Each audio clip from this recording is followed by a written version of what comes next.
စီတိုင်းကိုယေရှုနာမဖြင့်မင်္ဂလာပါလို့နှုတ်ခွန်းဆက်ပါမင်္ဂလာပါခရိယာဘာသာထဲမှာဝင်လာဖို့ကကျွန်တော်လုံးဝမပြောကျွန်တော်တို့ဝင်ရမှာကခရိယာဘာသာထဲမှာခရစ်တော်ရဲ့အထဲမှာဝင်ရအာမင်ခရစ်တော်ရဲ့အထဲမှာတင်ဝင်သွားပြီဆိုရင်တည့်ရဲ့အထဲမှာခရစ်တော်ဝင်လာတော့မှာဒီနှလုံးသားအာမင်ယေရှုဆိုတဲ့နာမည်ကအပြည့်ရှိတဲ့လူတို့ရဲ့လူကိုသူလာခဲ့တာအဲ့လိုအသေးမရတယ်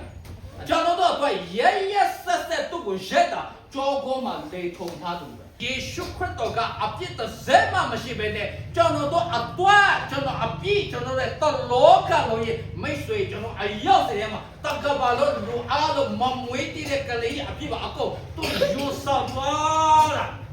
ခမင်းတော်ကတင်ပေးလိုက်တာသူကလက်ဝါးကားတိုင်းမှာပြီးစပြီမှာတေသွားပြီမှာသူ့ရဲ့လက်ဖက်ကိုရောမစစ်သားတဲ့လာနဲ့လာထိုးတဲ့တွေးထွက်လာတယ်အဲ့ဒီတွေးရပြီကျွန်တော်အပြစ်အားလုံးစီတိုးတက်စီပါသူ့ကိုတချို့တယ်တင်းချိုင်းမှာ3 ရက်နေ့မှာသူရှင်းလာတဲ့ယေရှုဘုရားမမြင်ရဘူးဒါပေမဲ့အခုမိတ်ဆွေတိတ်ကိုစကားပြောနေတယ်ယေရှုတိတ်အထဲမှာဝင်လာချင်တာအဲ့ဒီယေရှုဝင်လာတော့သူအသက်တာလူတိဖြစ်တယ်အဲ့လိုလူတိကိုပဲဖယားကလောကခွတ်တဲ့ဖယားနိုင်ငံတော်ထဲမှာတွားမယ်အာမင်လောကမှာအခက်အခဲမရှိတာမဟုတ်ရှိတယ်ရှိရင်လေ